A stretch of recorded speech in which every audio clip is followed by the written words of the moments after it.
Perfecto, entonces Lady Joana nos confirma que el formulario se deja abrir ya. Me confirmas el último, ¿no? El que se envió de último. Por favor, entonces, para quienes ya están en nuestra sala de invitados, diligenciar el formulario de asistencia. Pues muy bien, estamos en vivo por nuestro Facebook. Eh, Iniciamos grabación de nuestra conferencia. Gracias a todos quienes están ya conectados. Gracias por su asistencia a esta segunda conferencia dentro del ciclo de charlas virtuales sobre la alimentación de la vaca lechera que hemos proyectado desde UNISAR y desde la Universidad Autónoma de Querétaro. Para nosotros es un placer siempre tenerlos. Doctor Urso, para nosotros es una ayuda y un placer con usted en estos eventos, con la Universidad de Querétaro y sobre todo poder mostrar lo que nuestros investigadores, como en el caso del doctor Gastón Castaño, desarrollan continuamente y que a veces se quedan por allí esas investigaciones de pronto no tan a la mano para los productores y para nuestros egresados. Eh, Les recuerdo, por favor, diligenciar el formulario de asistencia. Los que son estudiantes de UNISAR, por favor, colocar a qué asignatura están participando, bajo qué asignatura están participando, ya que debemos tener un registro también de esa participación de las asignaturas. Entonces, bienvenidos a este nuevo ciclo, a esta nueva conferencia. Nos quedan 2 conferencias más para la próxima semana, las cuales estaremos relacionando al final. Recuerden que sus preguntas pueden ser diligenciadas en el chat o pueden ser formuladas en el chat para que al final se las transmitamos al doctor Gastón Castaño y que ustedes están con el micrófono desactivado por pues, términos de organización de la conferencia. Pero pueden interactuar a través del chat. Doctor Urso, doctor Gastón, bienvenidos. Esta sala es de ustedes. Doctor Gastón, es su sala, es su público. Y gracias a todos por estar conectados con nosotros. Gracias por apoyar los procesos de proyección social y de internacionalización que venimos adelantando desde UNISAR. Bienvenidos todos. Doctor Urso, lo dejo para que sea usted quien nos dé el paso a nuestro anfitrión el día de hoy y podamos iniciar. Un abrazo para todos.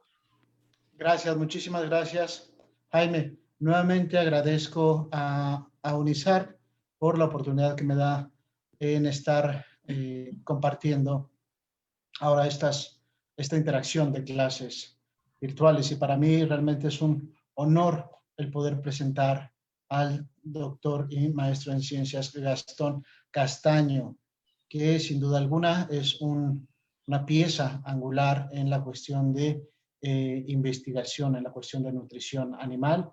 Y pues son 4 charlas que nos va a ofrecer en este mes y realmente vale muchísimo la pena. Y para mí es un placer el hecho de que nos imparta la cátedra de manejo de la vaca en transición. Doctor Gastón, agradezco nuevamente en nombre de todos mis compañeros y todos los aquí presentes. Enhorabuena y será un placer el escucharlo y escuchar su ponencia. Muchas gracias. Bueno, muchas gracias a usted, doctor. De verdad, sus palabras son bastante generosas.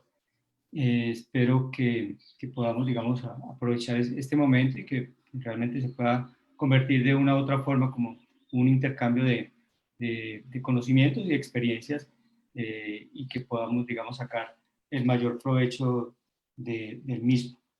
Entonces, si no hay más, pues pienso, arrancamos ya, doctor Jaime. Sí, doctor Gastón, yo creo que estamos sobre el tiempo pactado, 5 y 8 de la tarde en Colombia, 4 y 8 en México. Es un placer para nosotros escucharlo, doctor. Esta es su sala y bueno, arranquemos con esta segunda conferencia, manejo de la vaca en transición.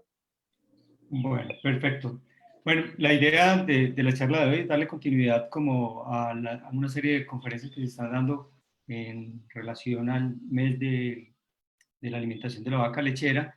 La conferencia de esta semana, la primera, pues fue una conferencia más asociada, como más dirigida hacia la parte conceptual en función del metabolismo para dar como apertura y un mayor entendimiento y profundidad a lo que vamos a tratar en las siguientes conferencias y en esta específicamente con respecto al manejo de la vaca en transición.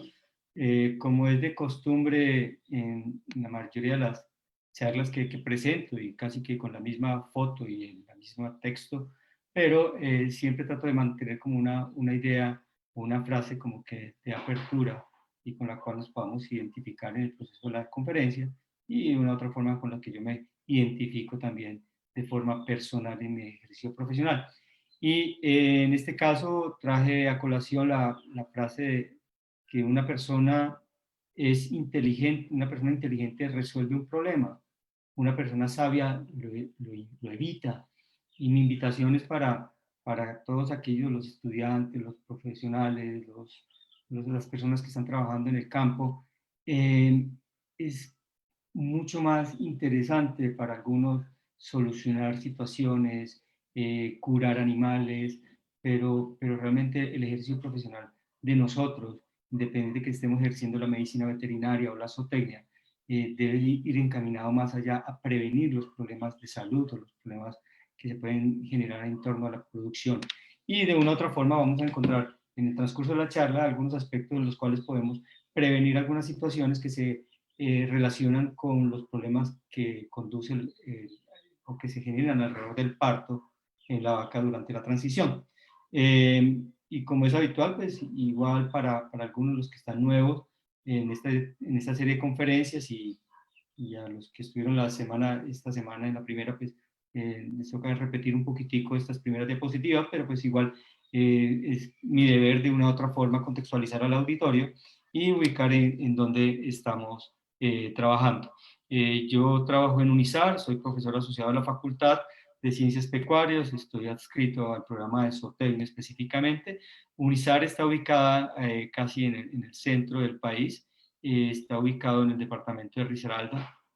Para otros países, digamos, son provincias o estados, pues aquí sería como el departamento específicamente de Risaralda. Aquí nosotros estamos en Santa Rosa de Cabal específicamente, y Risaralda forma con otros departamentos que brindamos con ellos algo que se llama el eje cafetero. El eje cafetero es declarado por la UNESCO como Patrimonio de la Humanidad. El paisaje de la cultura cafetera, no solamente por las características del café y por todo lo que entraña el tema del café, sino porque las características propias de las personas que están allí trabajando no solamente en el café, sino en otras actividades, los paisajes que tenemos, la arquitectura de nuestras fincas cafeteras, el mismo sistema de trabajo pues, permite de una u otra forma que tenga unas características específicas, y por eso la UNESCO nos ha nombrado como Patrimonio de la Humanidad. Esta es una fotografía de la universidad, de la granja pecuaria de la universidad. Nosotros allí tenemos algunos laboratorios, algunas salas de clase, pero a la par tenemos unos pequeños sistemas de producción que de una u otra forma nos permiten desarrollar programas de investigación y las prácticas habituales de los estudiantes de los programas. Allí el tema de la avicultura, digamos, tenemos unos galpones pequeños, pero diseñados para hacer investigaciones en pollos de engorde, en gallinas ponedoras, también en porcinos, corrales pequeños que nos permiten hacer trabajos de investigación bastante interesantes porque están diseñados o permiten hacer ese tipo de trabajo. Una estación piscícola que también nos permite hacer trabajos de investigación en acuarios, en estanques de geomembrana, con un laboratorio de digestibilidad para peces con unos acuarios tipo GEL. En conejos también tenemos instalaciones para trabajar, específicamente para trabajar digestibilidad con estos conejos. Ustedes ven acá, tenemos unas jaulas dotadas con mallas y recolección de heces y de orina de manera independiente, y eso pues permite o facilita el trabajo en conejos, también en ovinos. Nuestra planta de concentrados, que no solamente pues, nos permite mezclar o fabricar el alimento, sino también peletizar el mismo. Nuestro laboratorio de nutrición, en el cual sacamos proteína o sustancia nitrogenada a través del método Kjeldahl, todas las fracciones de fibra, extracto etéreo, grasa también en leche, perfil de ácidos grasos y ácidos grasos volátiles a través de cromatografía de gases, perfil de minerales a través de espectrofotometría de absorción atómica. Esta es una bomba calorimétrica de camisa seca. Y pues en el grupo de trabajo del grupo de investigación, en el cual tengo la oportunidad o el privilegio de liderar, pues el trabajo no es solamente mío, sino es de una cantidad de compañeros que han venido trabajando conmigo en el área de nutrición animal y con ellos pues una cantidad de estudiantes también que nos acompañan en los diferentes trabajos de investigación. Está el doctor Jaime, con el cual hemos trabajado en el tema de aves, de porcinos, de peces, el doctor Iván, que hemos trabajado en el tema de peces y tiene una formación interesante en el tema de forrajes también. Diana Marcela es la química que me apoya en el laboratorio en todo lo que tiene que ver con protocolos y con trabajo de laboratorio como tal en el laboratorio de nutrición. El doctor Jorge, que ahora nos apoya en el tema de avicultura. El doctor Jesús Arturo, que trabaja con el tema de porcinos. Y el doctor Jaime, que tiene un énfasis bien interesante en el tema de piscicultura. Bien, como les decía ahora, pues esta es la charla que estamos trabajando en este ciclo de charlas virtuales. La primera la trabajamos sobre metabolismo de los nutrientes en rumiantes y ahora vamos a pasar a hablar sobre el manejo de la vaca transición. De una otra forma, la información que trabajamos en metabolismo pues alimenta este tipo de charla. Sin embargo, vamos a tratar de retomar algunos conceptos en el transcurso de la misma. ¿Qué es lo que vamos a trabajar acá en la charla? Vamos a hablar qué es el periodo de transición, vamos a hablar sobre partición de nutrientes, posteriormente trabajaremos algunos cambios o discutiremos sobre algunos cambios de la vaca durante el periodo de transición, luego miramos qué estrategias alimenticias podemos desarrollar durante el proceso de transición, durante el periodo de transición, y por último mencionaremos algunas conclusiones de todo lo discutido. Bien, entonces arranquemos con el tema de qué es el periodo de transición y cuál es su importancia. ¿Cuál es el periodo de transición? El periodo de transición es la transición de una vaca que está gestando, que no está produciendo leche, que habitualmente la tenemos consumiendo solamente forraje, a un proceso para que llegue al parto y después del mismo, pues obviamente va a comenzar a dar leche. En última, la transición es la transición de una vaca horra que no está dando leche a una vaca lactante que comienza a dar leche. Y obviamente, pues para que pueda pasar de horra lactante, pues obviamente tiene que pasar por el proceso del parto. Obviamente, si estamos trabajando con un proceso de lactoinducción, pues omitiríamos este proceso del parto, pero sin embargo, la dinámica podría ser algo también similar. Para poder mirar la importancia del periodo de transición, me parece relevante describir la lactancia y cuál sería como el impacto del periodo de transición sobre la lactancia. Recordemos que una vaca, mientras está dando leche, no da la misma cantidad de leche durante toda la lactancia. Esperamos que la leche que la vaca dé en una lactancia de libro alrededor de 305 días. Obviamente eso puede ser un poquito más o un poco menos, dependiendo del tiempo de gestación. Pero lo importante a resaltar acá es que la vaca no produce la misma cantidad de leche durante toda la lactancia. Al principio la cantidad de leche comienza de forma ascendente y llega a un punto donde comienza a disminuir la producción de leche hasta el momento del secado, donde dejamos de ordeñar la vaca y la preparamos para el siguiente parto. Aquí podemos identificar que llega un momento donde la producción es máxima, eso lo llamamos pico de producción. Habitualmente y especialmente en ganado Bos Taurus, el pico de producción está alrededor de los 50 o 60 días. Hay algunas discusiones al respecto de eso, algunos indican un pico de producción debe ser un poco antes, algunos indican un poco después. Sin embargo, mi concepto al respecto es que para Bos Taurus el pico de producción debe estar alrededor de los 50 o 60 días. Fisiológicamente la vaca está preparada para aumentar la producción de leche debido a que va aumentando la cantidad de tejido secretor y después de los 50 o 60 días el tejido secretor comienza a disminuir y por lo tanto comienza la vaca a producir menos cantidad de leche. Cuando miramos esta curva, pues también vemos que tenemos un pico de consumo de materia seca en todo el ciclo de la lactancia. La vaca comienza a consumir poca cantidad de materia seca, estamos hablando de un consumo voluntario. O sea que ella, independiente de la cantidad de alimento que tenga a disposición, el consumo va a ser limitado porque el consumo voluntario, para la redundancia, va a ser bajo. Ese consumo comienza a aumentar en la medida que va transcurriendo los días de lactancia hasta que llega a un punto máximo del consumo voluntario de materia seca. Ese consumo voluntario o ese consumo máximo de materia seca llega alrededor de los 90 días, entre 80 o 100 días, encontramos el mayor consumo de materia seca de manera voluntaria. Después la vaca va a descender el consumo voluntario de materia seca y al momento del parto vuelve y desciende un poco más, y siempre vamos a encontrar que las vacas al momento del parto van a consumir menos cantidad de materia seca de lo que consumirían en condiciones normales. Aquí vemos dos aspectos importantes. El primero es que al principio de la lactancia, el pico de consumo, de producción de leche, está por encima del consumo de materia seca. En otras palabras, quiere decir de que la vaca está produciendo más leche de los nutrientes que está consumiendo, o sea, que está liberando más nutrientes, está requiriendo más nutrientes de lo que ella consume. Y a eso lo llamamos balance energético negativo. Fíjense que hablamos de balance energético negativo más allá de balance de nutrientes negativos. El problema que en esencia es un problema energético, y por lo tanto la energía que está liberando la leche es mayor a la energía que está consumiendo. Solamente cuando la curva comienza a descender, la vaca empieza a entrar en un balance energético positivo. ¿Por qué hablamos de balance energético positivo? Porque en ese momento la vaca está consumiendo más alimento de lo que está produciendo. Por lo tanto, la cantidad de energía que ingresa a la vaca es mayor a la cantidad de energía que está excretando a través de la leche. Eso hace que la forma de mirar la producción de una vaca sea muy diferente durante todo el ciclo productivo, porque ustedes pueden ver acá, hay una mayor producción, hay un bajo consumo, y aquí tenemos una menor producción, pero el consumo está por encima de lo que el animal requiere.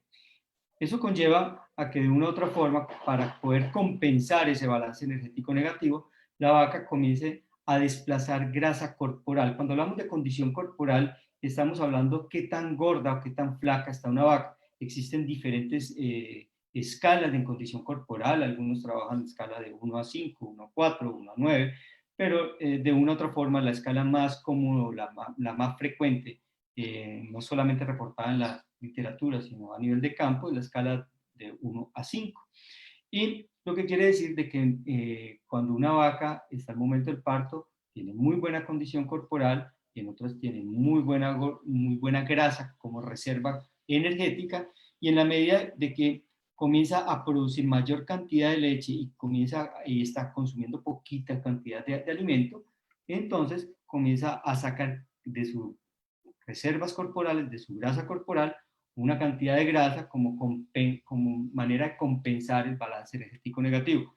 Solamente después de que comienza la vaca a entrar en balance energético positivo, pues esta energía que está sobrando acá, porque está consumiendo más energía de la que produce, pues se va a depositar en grasa, y en la medida que va transcurriendo la lactancia, va ganando condición corporal, y al momento del secado o al momento del parto, pues las vacas van a estar con una muy buena condición corporal. Aquí es importante, digamos, resaltar que cuando hablamos de condición corporal, y sobre todo en el país es muy frecuente escuchar que hay una finca con condición corporal 3, con condición corporal 3, 4, pero realmente no es importante la condición corporal de la finca per sí, sino la condición corporal de acuerdo a la fase productiva. Una vaca recién parida debe tener una condición corporal determinada para el momento del parto. Una vaca alrededor de los 60 días puede tener una condición corporal un poco o mucho más baja, y una vaca alrededor del secado o próxima a parir va a tener una condición corporal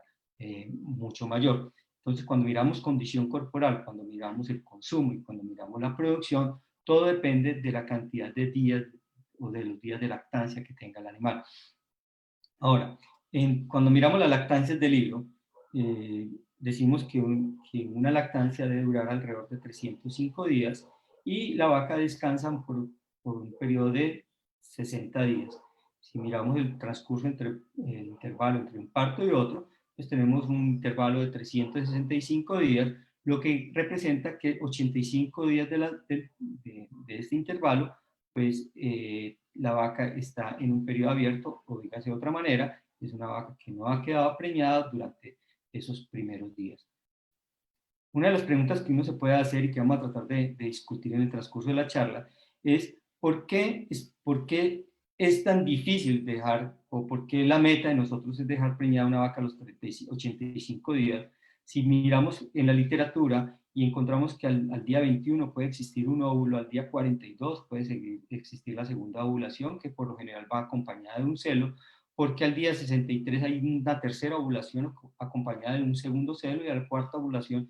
Entonces, realmente estamos inseminando las vacas a la cuarta ovulación, y ¿por qué no inseminarla antes? Si uno inseminaría la vaca acá, pues en teoría debería quedar preñada, y vamos a tratar de explicar una de las razones por las cuales estos animales no quedan preñados en la mayoría de los casos en este celo ni en este celo, y a veces es difícil dejarla preñada en este celo. Entonces vamos a tratar cómo discutir desde el punto de vista nutricional cuáles factores hacen que tengamos que esperar 85 días y que la meta de nosotros sea 85 días cuando en realidad la vaca tiene una ovulación, varias ovulaciones antes de estos 85 días.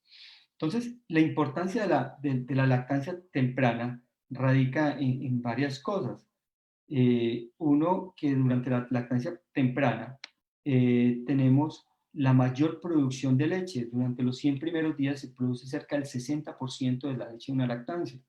Entonces, uno casi que lo ideal para un productor de leche podría ser tener cada lactancias de 100 días, descansar 8 y otros 100 días, porque aquí es donde produce la mayor cantidad de leche. Obviamente, desde el punto de vista biológico no es posible, porque pues, la gestación dura mucho más, los 7 meses. Durante esa lactancia temprana debemos dejar preñar el animal, es donde se realiza el proceso de reproducción de los animales. Y además, otra de las dificultades, otros aspectos importantes dentro de la lactancia temprana es que durante esta fase el animal tiene un gran riesgo de tener problemas sanitarios. Si bien es cierto, en la frase inicial cuando decíamos lo importante no es solucionar los problemas, sino prevenirlos, el enfoque de esta charla va a ser cómo vamos a tratar de prevenir estos posibles problemas sanitarios que el animal tiene alrededor del parto y durante la lactancia temprana. Cuando miramos el tema de la producción, durante la lactancia temprana mencionábamos que se llegaba al pico de producción. ¿Qué importancia tiene el pico de producción? Hay una relación, esto puede variar entre una finca y otra, y incluso entre algunas razas, es que por cada litro que yo incremente en el pico de la lactancia, sabes que si una vaca me pica en 27 litros, si yo logro que esa vaca no pique en 27 litros, sino que pique en 28, ya sabemos que el pico de producción está alrededor de los 60 días, si yo logro incrementar 1 litro en el pico de la producción, logro incrementar 200 litros durante toda la lactancia. ¿Qué significa eso? Que si yo trabajo para incrementar o para lograr picos elevados, voy a lograr unas lactancias con una mayor cantidad de leche, una mayor producción por vaca en toda la lactancia. Entonces, le da como mayor también énfasis al tema de la producción de leche durante los primeros días de la lactancia. Otro aspecto de la importancia que tiene la lactancia temprana es que allí, como decía ahorita anteriormente, es donde se realiza el proceso reproductivo de los animales, donde dejamos los animales preñados, y ya sabemos que para poder tener una nueva lactancia, pues tenemos que tener animales que estén con preñez.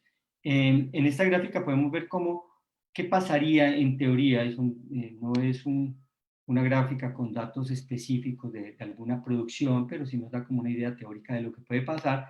¿Qué pasaría si yo tengo esas lactancias normales del libro, donde tengo lactancias de 305 días, porque logré que la vaca quedara preñada a los 85 días? En ese caso voy a tener una lactancia cada año, y en este caso, en esta gráfica podemos ver el año 1, el año 2 y el año 3.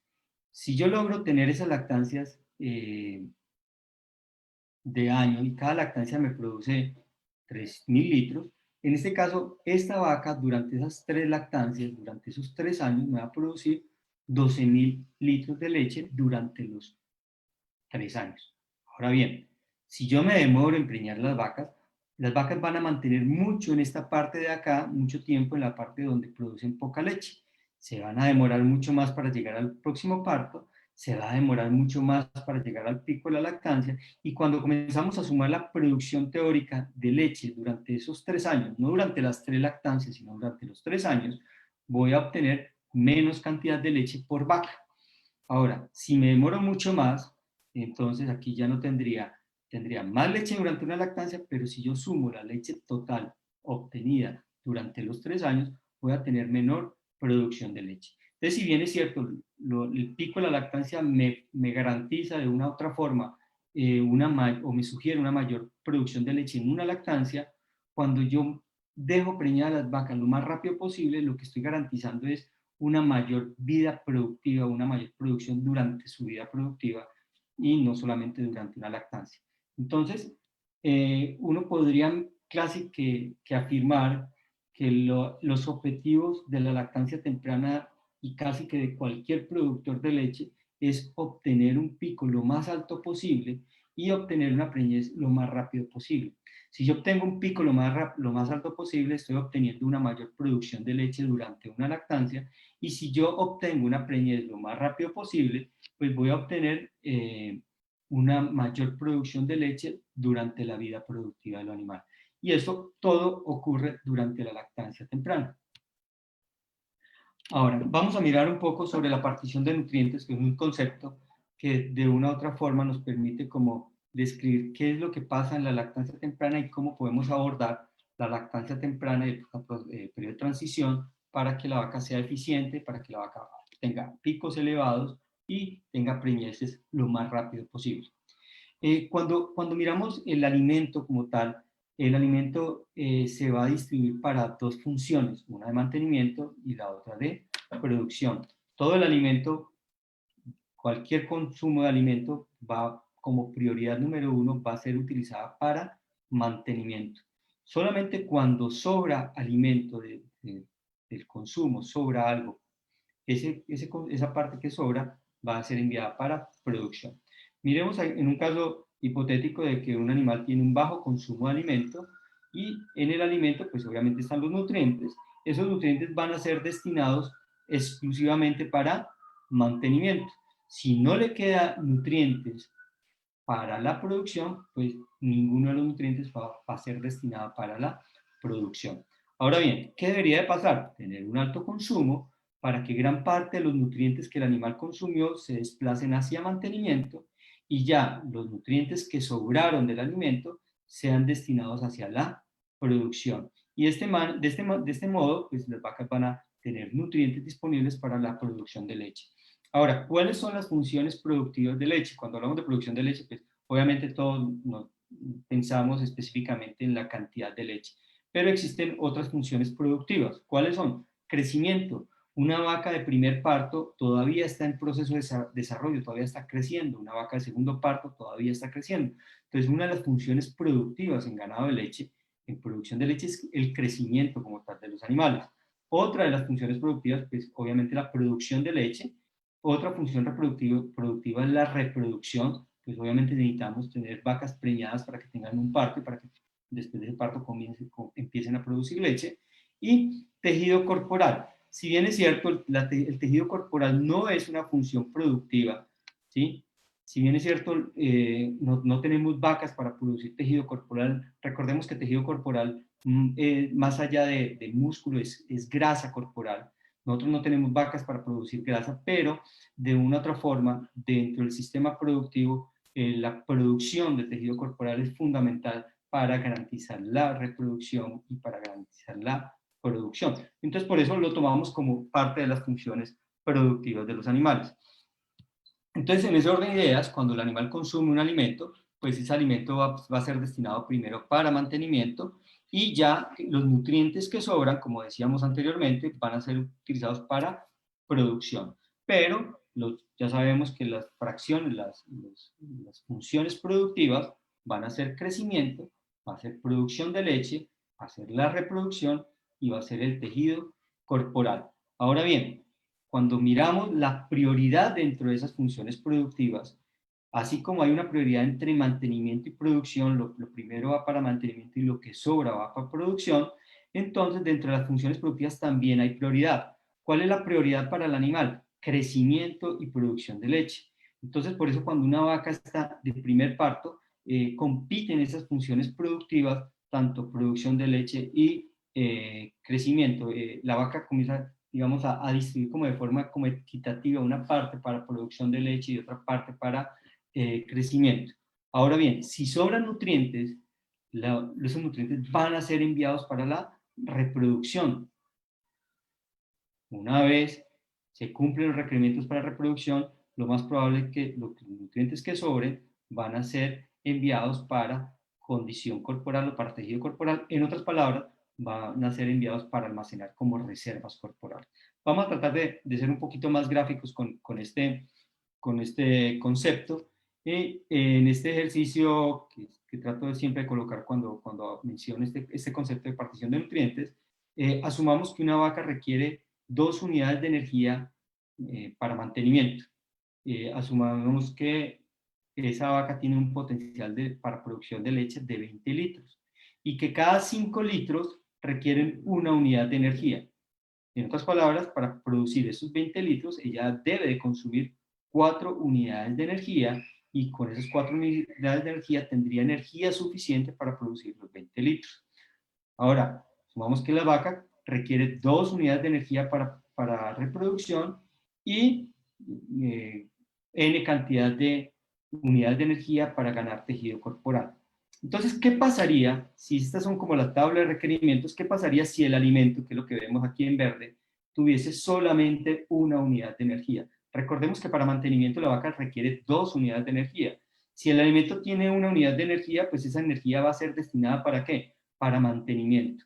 Y si no le alcanza para mantenimiento, mucho menos va a quedar para producción. Y sabemos que las funciones productivas son leche, reproducción y tejido corporal. ¿Qué debería pasar? Ese alimento no debería aportar una unidad de energía, sino debería aportar 2 unidades de energía. En este caso, si estas 2 unidades de energía las consume el animal, tendría energía suficiente para mantenimiento, pero no le sobra energía para producción. Como habíamos dicho, la prioridad para el animal es el mantenimiento y si le sobra, pues lo manda para producción.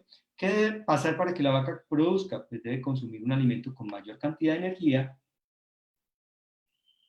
Y en ese orden de ideas, las primeras 2 unidades de energía irían destinadas para mantenimiento y la energía que le quedó sobrando pues sería enviada para producción. En este caso, tendría energía suficiente para producir 5 litros de leche. Recuerde que estábamos hablando que una unidad de energía era suficiente para producir 5 litros de leche. ¿Qué debe de pasar? Que el animal consuma más energía para producir más leche. En este caso ya podría producir 10 litros, aquí podría producir 15 litros y aquí ya produciría 20 litros. Aquí la vaca tiene la energía suficiente para producir los 20 litros, para cumplir su potencial genético, para poder expresar su potencial genético, pero no le queda energía para reproducción. Entonces es probable que podamos ver una vaca que produce mucha leche, en este caso, tiene sus requerimientos para mantenimiento, tiene sus requerimientos para producción, pero es una vaca que está vacía o que es difícil de dejar preñada. Para que entre en procesos de reproducción, ¿qué debe pasar? Debe consumir más energía. Entonces ya no necesita las 2 de mantenimiento, los 4 de producción, sino que tendría que consumir más energía. ¿Qué pasaría si el alimento tiene, en este caso, 7 unidades de energía? Las 2 primeras pues, van a ser destinadas para mantenimiento, las otras van a ser destinadas para producción, en este caso va a producir 5 litros, después va a tener energía suficiente para 10, para 15, para 20, y ya la energía que le quedó sobrando, pues la va a mandar para reproducción. En este caso, va a tratar de quedar preñada, pero la vaca no tiene energía suficiente para quedar preñada, mucho menos para ganar tejido corporal. Entonces, ¿qué debe pasar? El alimento debe tener más energía para cumplir los requerimientos para producción, para reproducción. Entonces, en este caso, la vaca va a tener energía suficiente para mantenimiento, va a expresar su potencial genético y va a tener energía suficiente para quedar preñada. Entonces, es la vaca que podemos ver a nivel de campo, que produce mucha leche, está preñada, pero no la vemos de muy buena condición corporal, la tenemos con una condición corporal baja y eso me está indicando que le alcanzó la energía para mantenimiento, le alcanzó la energía para producción, le alcanzó para reproducción y todavía no le sobra para tejido corporal. ¿Qué debe pasar para que la vaca gane tejido corporal, debería tener más energía, debería consumir ya más energía. En este caso, debería consumir 8 o 9 unidades de energía, y entonces en este caso las primeras 2 irían para producción, para mantenimiento, las que sobran las iría para producción de leche, produciría sus 5, sus 10, sus 15 y sus 20 litros de leche, y ya los nutrientes que le sobran los manda para reproducción, y en este caso la vaca sí queda preñada y le sobra energía para tejido corporal, y de esa manera, en la medida que tenga el alimento, le sobre más energía, va a ganar más condición corporal, y eso me permite como identificar qué es lo que pasa en las prioridades del animal. Entonces las prioridades del animal no solamente son mantenimiento y producción, como pensábamos en otra época, sino que dentro de las funciones productivas hay prioridad hacia la producción de leche, luego hacia la reproducción y por último hacia tejido corporal.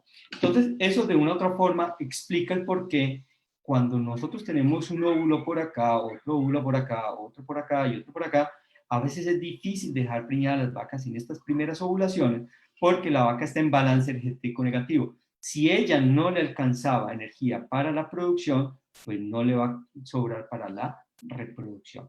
Solamente a partir de este momento que comienza a sobrar energía está consumiendo más energía de la que requiere para la producción, esta energía le sobra y esa energía la puede mandar para reproducción. Y luego de que está preñada y que ya ha mandado energía para la reproducción, le puede sobrar mucho más energía y esa energía la puede mandar para tejido corporal y por eso la vaca comienza a ganar grasa corporal y comienza a ganar condición corporal porque le está sobrando para producción, le alcanza, perdón, para producción, le alcanza para reproducción y de esa manera le sobra para tejido corporal. Y esa es entonces una de las explicaciones por las cuales las vacas durante los primeros celos no quedan preñadas.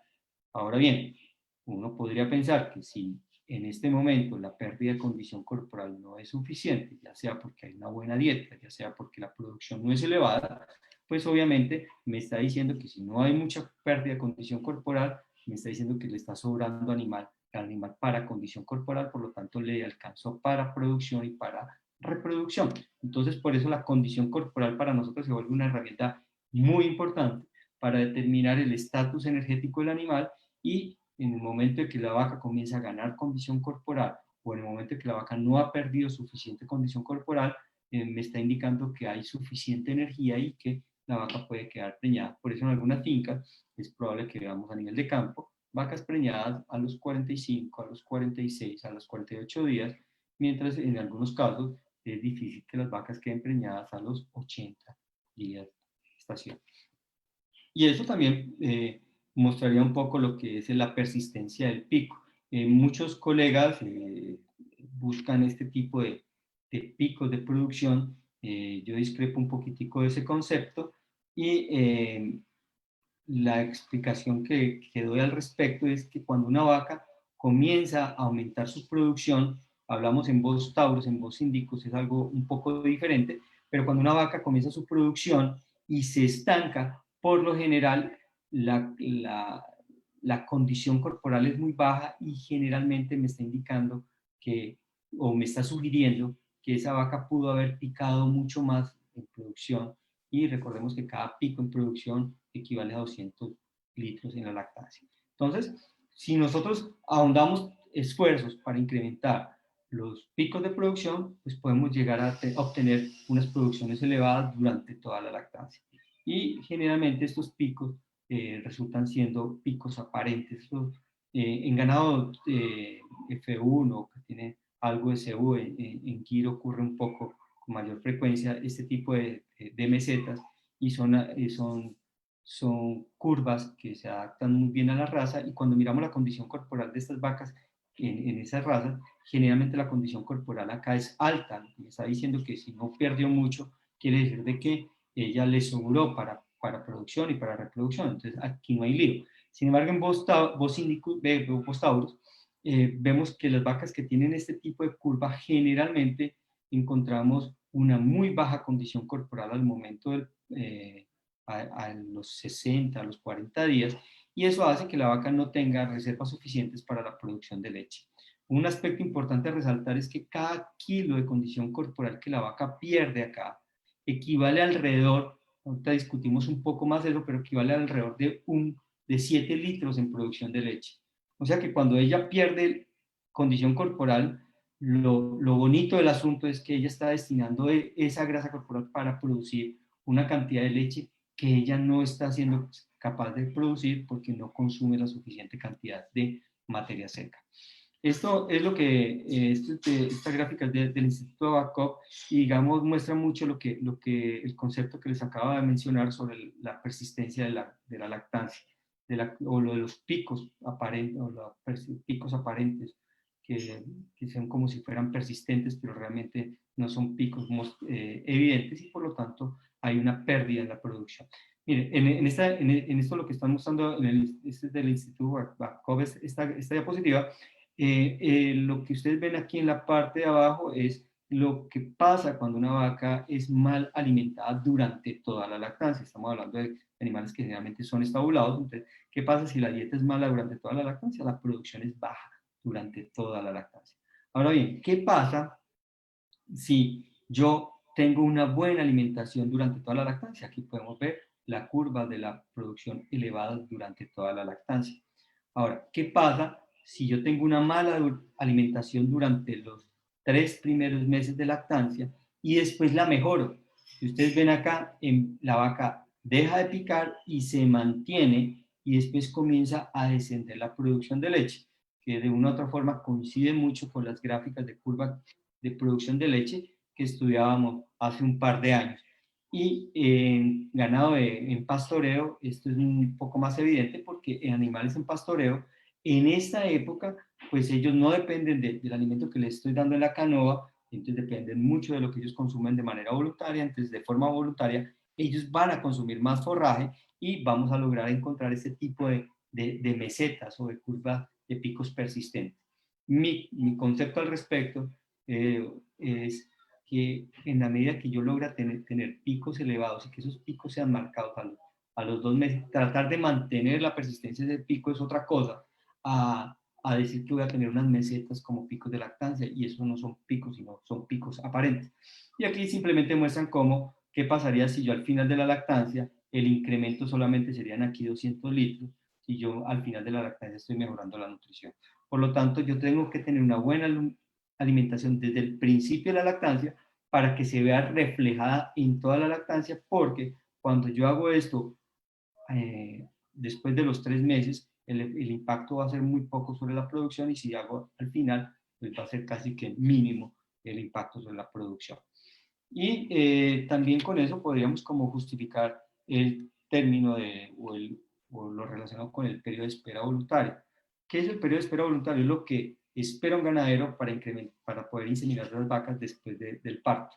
Normalmente nosotros esperamos 60 días, y después de los 60 días y comenzamos a inseminar las vacas. ¿Por qué las inseminamos? Porque es que si ustedes ven en esta gráfica, a partir de los 60 días, la vaca empieza a entrar en balance energético positivo.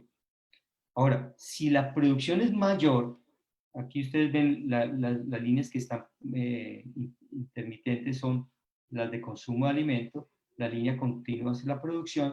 Entonces aquí después de los 60 días comenzamos a tener un mayor consumo, y el consumo o mayor consumo de lo que está produciendo.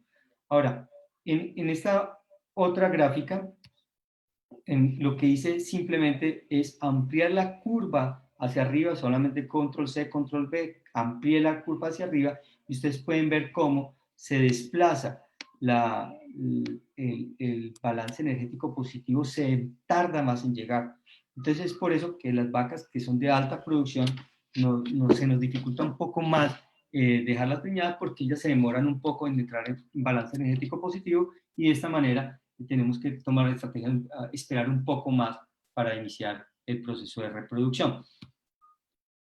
Vamos a hablar entonces ahora, ya entendiendo la importancia del pico de la lactancia, de los primeros días de la lactancia en función de la producción, en función de la reproducción. Vamos a tratar de describir o mencionar cuáles son los cambios de la vaca durante el periodo de transición, qué es lo que ocurre con ella y por qué es como tan particular esta fase del ciclo productivo del animal. Uno de los aspectos importantes que refleja o que afecta mucho la vaca es las pérdidas de calcio que hay alrededor del parto. Aquí en esta diapositiva lo que traté de colocar en este recuadro, los consumos de calcio, ya sea del forraje, el concentrado de la sal, este es el consumo total.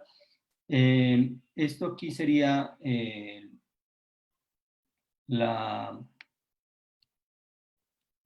esto sería acá la cantidad de calcio que realmente el animal va a utilizar o va a absorber, ¿sí? Entonces, lo que proviene del forraje, del concentrado, de la sal, y en total el calcio que podría estar absorbiendo el animal. Ahora bien, el calcio en la sangre debe estar alrededor de 9 a 100 miligramos por decilitro. Y ese calcio, como vamos a ver más adelante, es fundamental para la salud y el mantenimiento del animal. ¿Qué pasa? Al final de la lactancia, pues el feto pues, está utilizando 6.6 gramos de calcio por día. Al final al final de la gestación, la vaca está excretando a través de las heces 9.24 gramos por día. Está en función de la cantidad de alimento que está consumiendo. Pero cuando llega el parto, esa vaca comienza a excretar, pasa a excretar de 9.24 a 18.6 gramos de calcio por día. ¿Y ese calcio de dónde viene? Del calcio que había en la sangre. Ahora, a través de la leche, el calostro y la leche como tal, pues me obliga a que la vaca comience a sacar calcio de la sangre hacia el calostro o hacia la leche.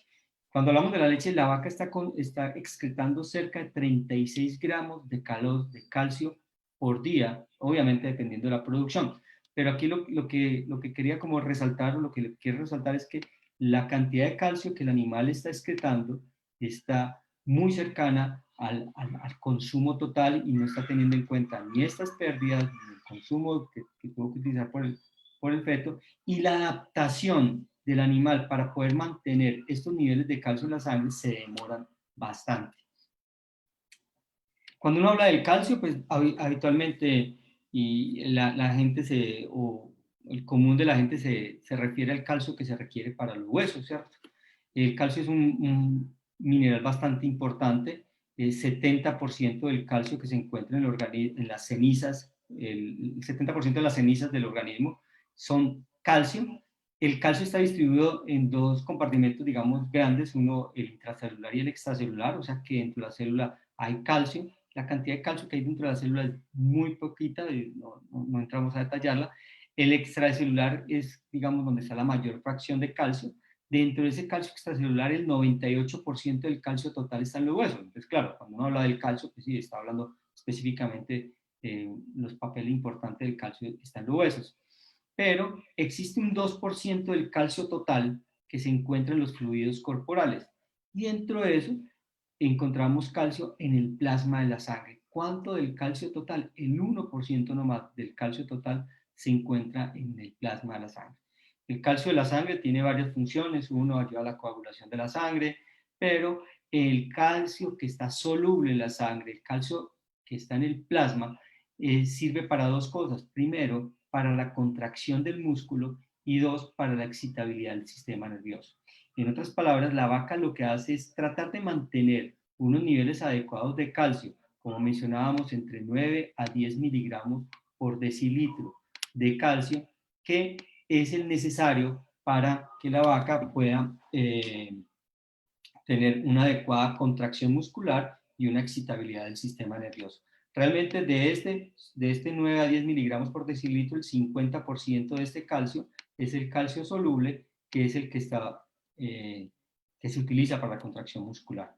El otro 50% está ligado a algunas proteínas que son las que me permiten la coagulación de la sangre. Entonces, la importancia del calcio, más allá de la estructura de los huesos, pues es un factor importante en el metabolismo para poder contraer los músculos y para poder tener la excitabilidad del sistema nervioso. Entonces, cuando hay hipocalcemia, estamos hablando de que hay poco calcio en la sangre. Y ese es el calcio el responsable de ¿qué? De la contracción muscular y la excitabilidad del sistema nervioso. Y entonces, ¿qué pasa cuando hay poco calcio? Pues cuando hay poco calcio vamos a encontrar un bajo consumo, vamos a tener problemas reproductivos y vamos a tener problemas de salud. ¿Por qué? ¿por qué va a haber bajo consumo? Porque es que el rumen, como tal, tiene varias capas de musculares y se tiene que contraer y se tiene que mover para que aumente el consumo. Y si no se mueve el rumen, pues no va a haber un consumo adecuado. El rumen también se tiene que mover para liberar unos gases, y si no liberan los gases a través del eructo, pues la vaca va a tener timpanismo. El útero pues, obviamente es un órgano que tiene que ver con la reproducción, pero ese útero, si no se contrae, no se expulsan los loquios después del parto, y por lo tanto va a ser difícil de que la vaca quede preñada, o por otro lado, si no se expulsan bien los loquios, pues va a ser propensa a que tenga problemas de metritis. Otro aspecto importante es el canal del pezón y las células mioepiteliales de la glándula de los alveolos, que son las que se contraen para poder excretar la leche. Eso me va a afectar de dos maneras. Uno, pues si no se contraen los alveolos, no sale la leche, y si no sale la leche, pues la producción va a ser baja por un lado, y por otro lado va a ser más propensa a que produzca mastitis, a que tenga mastitis la vaca. Y por otro, la primera defensa, la barrera de defensa que tiene la ubre para evitar problemas de mastitis es el canal del pezón. El canal del pezón y el rosete de Furstenberg, que son las estructuras, digamos, que protegen, pues, la primera barrera inicial para que las vacas no entren microorganismos al interior de la ubre. Pues si este músculo no se contrae bien, pues va a ser propenso para que entren microorganismos, y esos microorganismos produzcan mastitis como tal.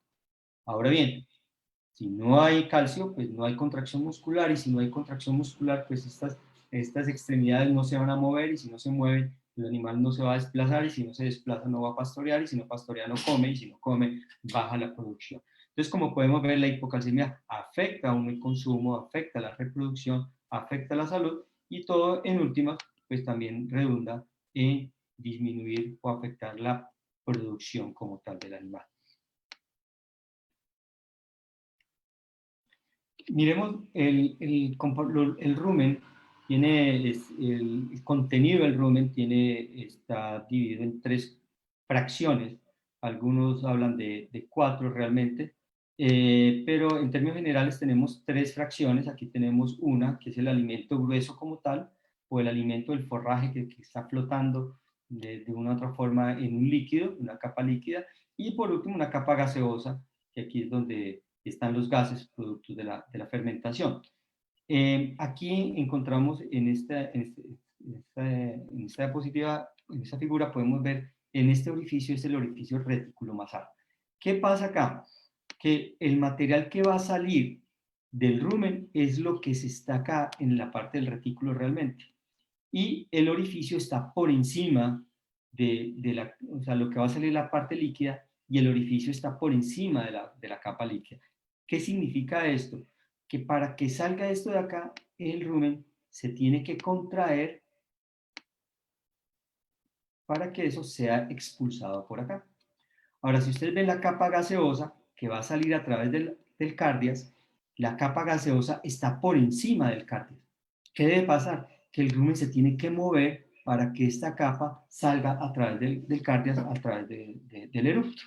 Entonces, el movimiento del rumen es fundamental, uno, para evitar problemas de salud del animal con respecto a timpanismo, y dos, para permitir el tránsito del alimento, porque si esto no se mueve, el alimento no transita y no sale del rumen.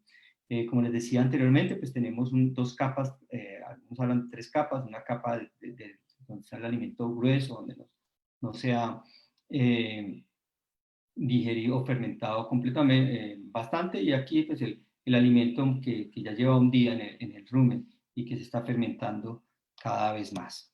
Entonces aquí podemos ver las contracciones del rumen. Fíjense en ustedes cómo la parte gaseosa, que es la que está aquí, se debe mover el rumen para poder producir el eructo. Hablamos de 2 contracciones, tipos de contracciones, unas primarias y otras secundarias. Las primarias realmente lo que hacen es mezclar y ayuda a la salida de alimento del rumen, y las secundarias me están produciendo el eructo.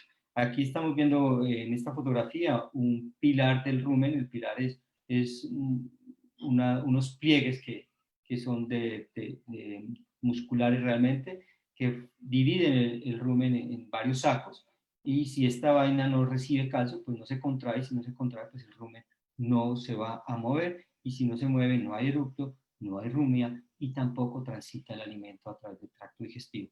Entonces, la hipocalcemia en última me está afectando el consumo, me está afectando la salud del animal porque no va a tener cómo producir erecto y por lo tanto va a tener problemas de timpanismo.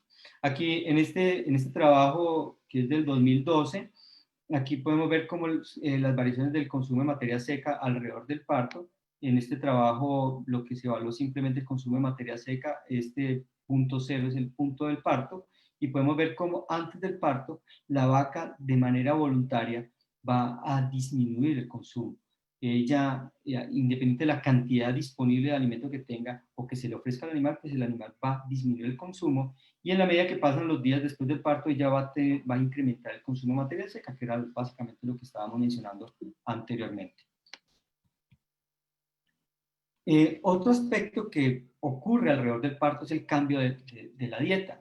Habitualmente las vacas antes del parto están recibiendo solamente concentrado y después del parto comienzan a recibir solamente forraje, y después del parto comienzan a recibir un suplemento de grano o concentrado que les estamos brindando a los animales.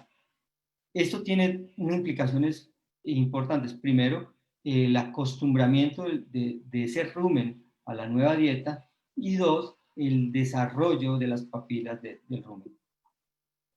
¿Qué significa eso? Que al momento del parto, un rumen se adapta a una nueva dieta después de pasados unos 20 días, o sea que los microorganismos del rumen se adaptan a la nueva dieta después de 20 días.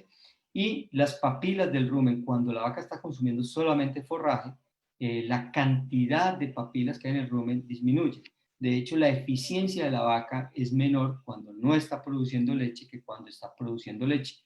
Cuando mira uno el tema energético, una vaca en producción de leche tiene una eficiencia del 75% para tener la energía neta de lactancia, mientras que una vaca que está porra tiene alrededor del 65% en producción, 75%, y horra 65%.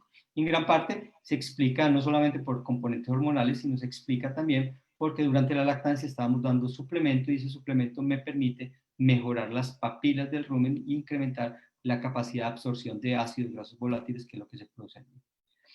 También durante el parto, el mero proceso del parto pues afecta al animal, y el animal disminuye el desempeño del sistema inmune, se hace mucho más vulnerable, entonces es más susceptible a tener problemas de metritis, problemas de reproductivos, y también problemas de la salud de la glándula mamaria, específicamente por la producción de mastitis.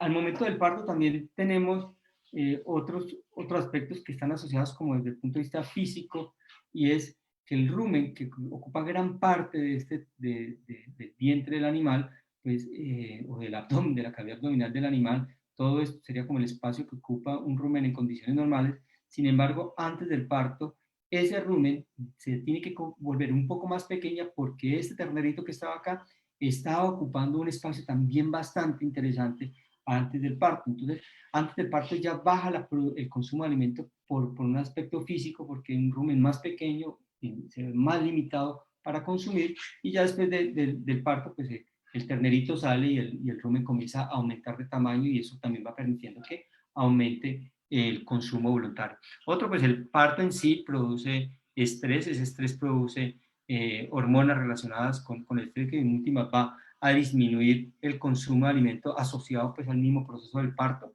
y el animal de una u otra forma se hace más vulnerable a tener problemas reproductivos.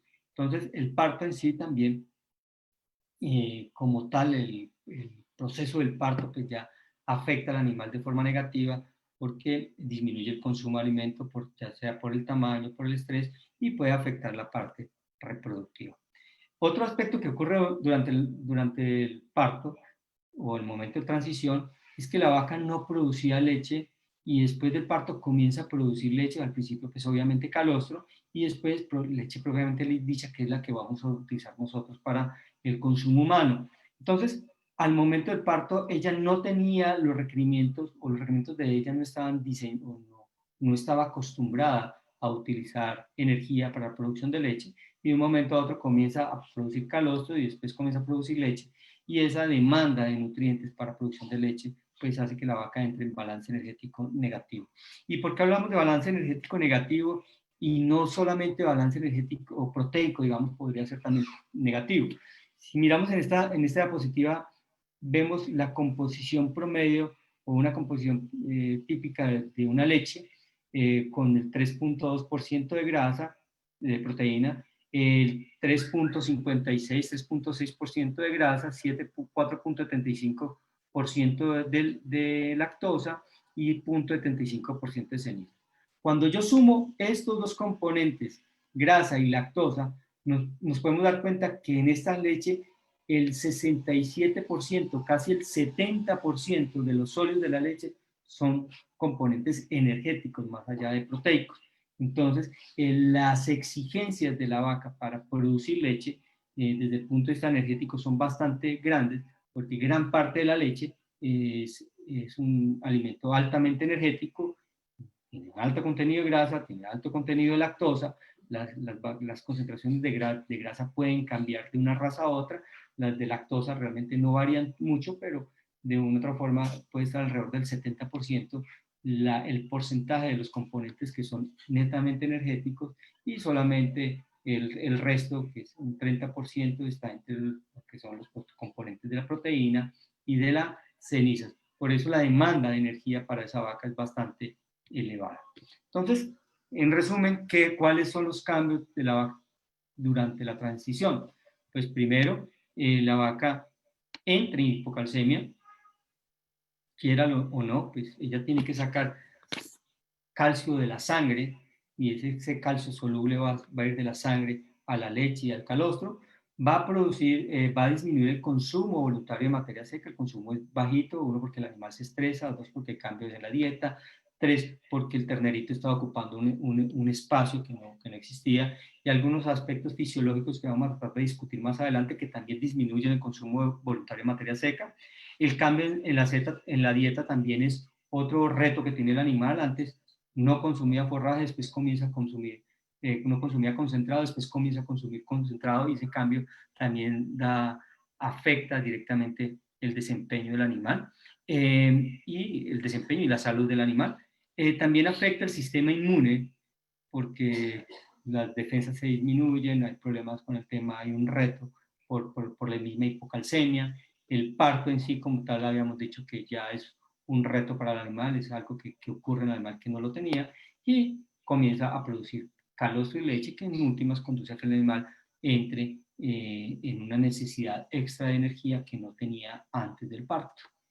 Entonces vamos a tratar de mirar qué estrategias alimenticias podemos tomar durante ese periodo para asumir y contrarrestar esos retos que tiene el animal durante la transición. ¿Cómo mejorar el desempeño productivo de la vaca durante la lactancia temprana?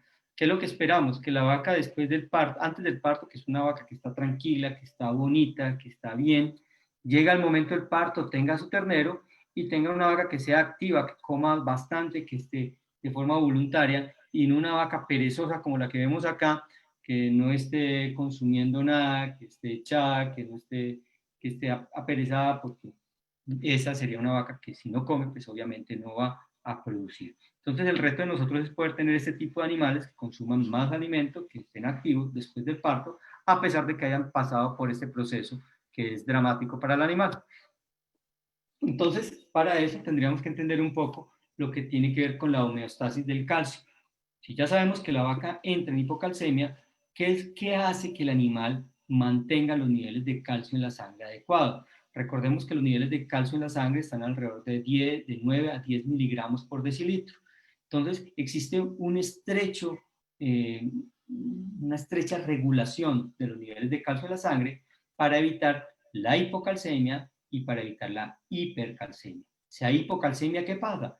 No hay contracción muscular, no hay excitabilidad del sistema nervioso. Entonces vamos a encontrar la vaca echada, se llama a nivel de campo fiebre de leche. Realmente no es fiebre de leche porque el animal no aumenta la temperatura, pero se conoce como fiebre de leche o síndrome de la vaca caída. Y esa hipocalcemia lo que hace con el animal es simplemente, como no hay calcio para contraer el músculo, como no hay calcio para excitar el sistema nervioso, pues va a afectar el organismo, lo que trata es de evitar esa hipocalcemia. ¿Qué pasa con la hipercalcemia? Pues como el calcio ayuda a la contracción del músculo y a la excitabilidad del sistema nervioso, pues un punto específico es que el calcio va a estimular la contracción de un músculo como el corazón, hay taquicardia y el animal se muere por un exceso de calcio, digamos, en la sangre. Entonces, el organismo lo que hace es tratar de regular de manera muy estrecha los niveles de calcio en la sangre. No deja que bajen mucho, pero tampoco deja que suban demasiado los niveles de calcio porque va a ser problema para el animal, para la salud del animal. Y en ese sentido, pues se producen dos hormonas, en la glándula tiroides y paratiroides, y esas dos hormonas son, o bueno, sí, dos hormonas, la paratormona y la calcitonina. Estas dos hormonas son producidas aquí en la tiroides y la paratiroides, y esas hormonas lo que hacen es regular la entrada y la salida de calcio hacia la sangre. Y mire que aquí tenemos en rojo como hipocalcemia, rojo la sangre, hipercalcemia, rojo la sangre, mucho calcio en la sangre, poco calcio en la sangre. Estas dos hormonas lo que hacen es incrementar o disminuir de acuerdo a lo que el animal necesita. Entonces, la paratormona aumenta la entrada de calcio a la sangre y la calcitonina aumenta la salida de calcio. O sea que la calcitonina evita la hipercalcemia y la paratormona aumenta evita la hipocalcemia. ¿Cómo se aumenta la entrada de calcio a la sangre? Pues uno, se saca calcio de los huesos. Dos, se aumenta la absorción. Y tres, se limita o se restringe la excreción de calcio a través de los riñones. Son como los tres mecanismos por los cuales el organismo trata de aumentar el calcio. Entonces, cuando no hay calcio en la sangre, lo que hace es sacar calcio de los huesos, absorber calcio a través del intestino y evitar la excreción de calcio a través de los riñones, y eso se llama reabsorción de calcio a través de los riñones. Ahora, ¿cómo hace el animal o cómo hace el organismo para evitar la hipercalcemia? Pues aumenta la salida. ¿Y cómo aumenta la salida? Deposita calcio en los huesos, evita el calcio, la absorción de calcio en el intestino y estimula la excreción de calcio en los riñones. Entonces, eso es lo que hace la hormona, la calcitonina y la paratormona. Una hormona, que es la hormona vitamina D, cuyo precursor es propiamente la vitamina D. La vitamina D se convierte en hormona vitamina D cuando las condiciones de calcio en la sangre, los niveles de calcio en la sangre son bajos. Entonces, lo que hace la hormona vitamina D es ayudar a la paratormona a que se incrementen los niveles de calcio. Y ese proceso realmente es muy limitado o relativamente muy lento. Entonces, el animal, cuando tiene problemas de hipocalcemia, se demora de cierto tiempo para poder lograr que este sistema sea eficiente y logre sacar calcio de los huesos hacia la sangre, absorber más calcio a nivel de los riñones, del intestino, y evitar la pérdida de calcio a través de los riñones. Entonces, cuando yo tengo un animal que está consumiendo buena cantidad de calcio, por mucho calcio que yo le dé, si el organismo está preparado para bloquear la absorción, pues ese calcio no se va a absorber, excepto, digamos, a niveles como los de la leche, con terneras que, digamos, la absorción puede ser un poquito más pasiva, pero en este caso necesita la hormona vitamina D para que ayude a la paratormona para aumentar la entrada de calcio hacia la sangre. Aquí podemos ver qué es lo que pasa con el calcio si yo doy dietas ricas en calcio antes del parto. Aquí podemos ver días en leche, o sea, días en lactancia. Este es el día 0, este sería, digamos, el parto. ¿Sí? Aquí el día 10, 5 y el día 10. Y aquí estamos mirando los niveles de calcio. Este es el calcio que se saca de los huesos y que va a ir, obviamente, a la sangre. ¿Qué es lo que nos está diciendo esta gráfica? Que si yo tengo una dieta rica en calcio, o sea que si los niveles de calcio son elevados antes del parto, ¿sí? La vaca no saca calcio de los huesos y se demora cerca de 10 días para incrementar el calcio que hay en la sangre a través del calcio que hay en los huesos. O sea que todo este mecanismo que estábamos diciendo de sacar calcio de los huesos, absorber en el intestino y evitar la salida del riñón, pues no es un proceso inmediato, sino que requiere un tiempo. Y en este caso, si yo doy mucho calcio en la sangre durante los primeros 10 días, voy a tener indudablemente una hipocalcemia. ¿Cuál es una alternativa? Pues disminuir el calcio que hay en la dieta días antes del parto. Entonces, si yo doy una dieta baja en calcio, estoy estimulando a que la vaca saque calcio de los huesos y lo deposite en la sangre, cosa que cuando ya llega el parto, ella ya está preparada para sacar calcio de los huesos y el riesgo de hipocalcemia va a ser menor cuando yo doy dietas bajas en calcio. Entonces, una de las opciones que tenemos es limitar el consumo de calcio antes del parto para permitir que la vaca saque calcio de los huesos hacia la sangre y al momento del parto disminuir los riesgos de la hipocalcemia. Esto, en este trabajo, que aunque es un poco viejito por decirlo así, nos muestra cómo las concentraciones de calcio en las vacas que fueron alimentadas con diferentes niveles de calcio, aquí hablamos de 1.5 a 0.5. Esa corresponde a esta tabla aquí, en esta gráfica que está acá. ¿Qué significa? Los cuadritos corresponden a las dietas con 1.5 y las bolitas aparecen con las dietas del 0.5. Como ustedes pueden apreciar, las vacas que recibieron mucho calcio de 1.5 versus 0.5% de calcio en la dieta, las que recibieron más calcio tienen menor concentración de calcio en la sangre al momento del parto, mientras que aquellas que recibieron una baja concentración de calcio en la dieta tienen una mayor concentración de calcio en la sangre y por lo tanto después del parto los niveles de calcio son mayores que aquellas que recibieron calcio. En otras palabras, lo que tenemos que hacer es tratar de incrementar los niveles, disminuir los niveles de calcio antes de la sangre para que la vaca tenga mayor capacidad de extraer calcio de los huesos, mayor capacidad de absorber calcio del intestino y por último evitar la pérdida de calcio a través de los riñones. En esta otra gráfica vemos tres diferentes niveles de potasio, 1.2, 2.1 y 3.1. ¿Cuáles son los niveles bajos de potasio? Las bolitas negras. Estos que están acá corresponden a los niveles altos de potasio. ¿Qué significa? Que si bien es cierto, los niveles de calcio en la sangre o la dieta en la sangre, el calcio en la dieta se debe disminuir antes del parto, si yo tengo un bajo calcio en la dieta, pero tengo los niveles elevados de potasio, voy a tener problemas de hipocalcemia. Por lo tanto, yo tengo que antes del parto tener una dieta baja en calcio y baja en potasio. Una situación muy similar a esta y a esta ocurre con los niveles de fósforo. A mayor nivel de fósforo vamos a tener mayor probabilidad de hipocalcemia. Un aspecto, digamos, que explica el incremento de potasio en la dieta que puede pasar es que el potasio puede afectar el pH de la sangre. Aquí vemos en el cuadro A, B y C. En el A tenemos un pH, digamos, normal, adecuado, ¿sí? Unas concentraciones normales de magnesio, ya las voy a discutir. En el B tenemos un pH un poco elevado, condiciones normales de magnesio, y aquí tenemos un pH adecuado y unas condiciones bajitas de magnesio. ¿Qué significa esto?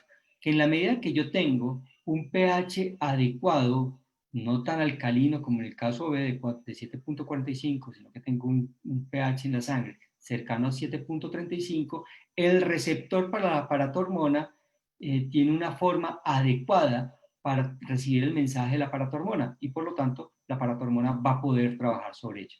Cuando el pH es elevado, este receptor cambia de forma y de una u otra forma evita que la paratormona pueda mandar el mensaje hacia la célula y por lo tanto no puedo tener mucha paratormona, pero la paratormona no va a mandar el mensaje hacia la célula. Ahora, ¿qué pasa con el magnesio? Ya dijimos que había problemas con el calcio, ya vimos que había problemas con el fósforo, que había problemas con el potasio. Ahora, si yo no tengo magnesio, así tenga el pH adecuado, la el mecanismo que transfiere el mensaje del receptor hacia el interior de la célula contiene magnesio.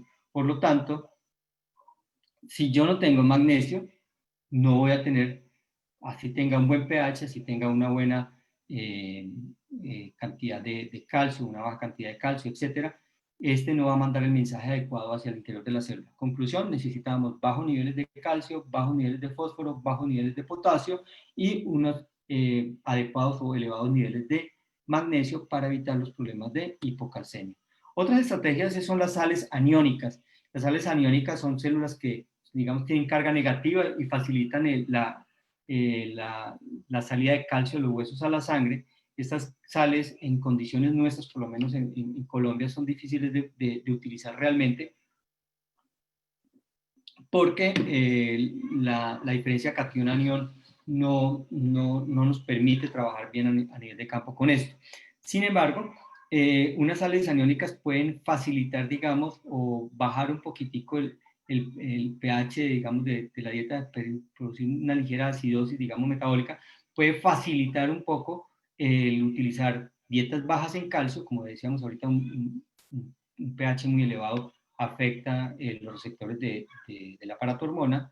Y otra forma es utilizar análogos de la vitamina D, aunque esto está en discusión por algunos aspectos, digamos, prácticos.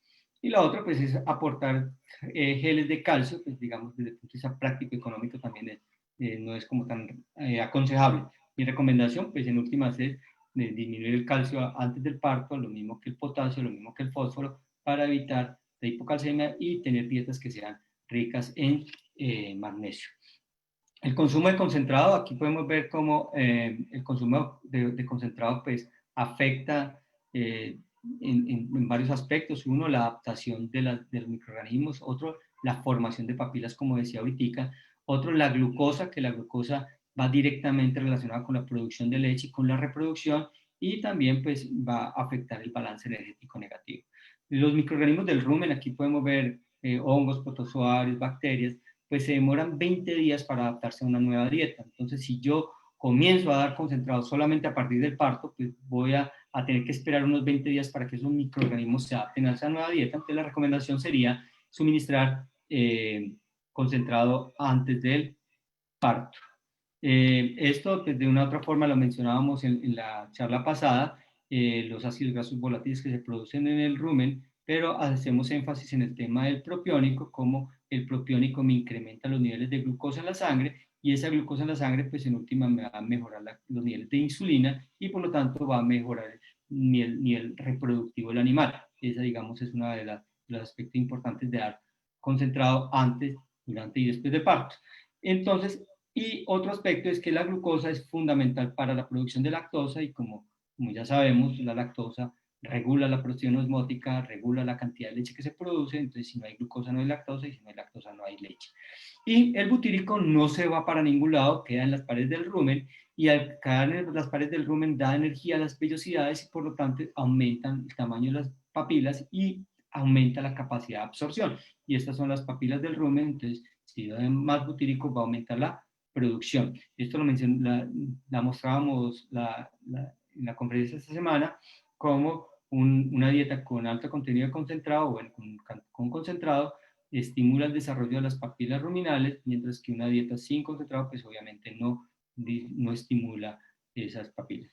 Y eso explica también nuevamente por qué las vacas quedan preñadas acá, porque cuando hay un balance energético positivo aumenta la condición corporal, porque ya sobra glucosa, y porque como de una u otra forma incrementar los niveles de glucosa en la sangre, pues me va a mejorar el desempeño productivo y la reproducción. Ya lo decíamos anteriormente, ¿qué es lo que mejora la cantidad de ácido propiónico? La cantidad de carbohidratos no fibrosos en la dieta, que en últimas afecta el tejido corporal, la reproducción y la cantidad de leche. Otro aspecto es la condición corporal. La condición corporal, manejar la condición corporal es bastante interesante, porque está relacionado con la producción, está relacionado con la reproducción y con el consumo de alimentos. Una adecuada condición corporal me garantiza de una u otra forma una buena producción, o por lo menos se relaciona con una buena producción, me permite un adecuado proceso reproductivo, y que la vaca no tenga problemas desde el punto de vista consumo de alimento. Esta es la tabla de condición corporal.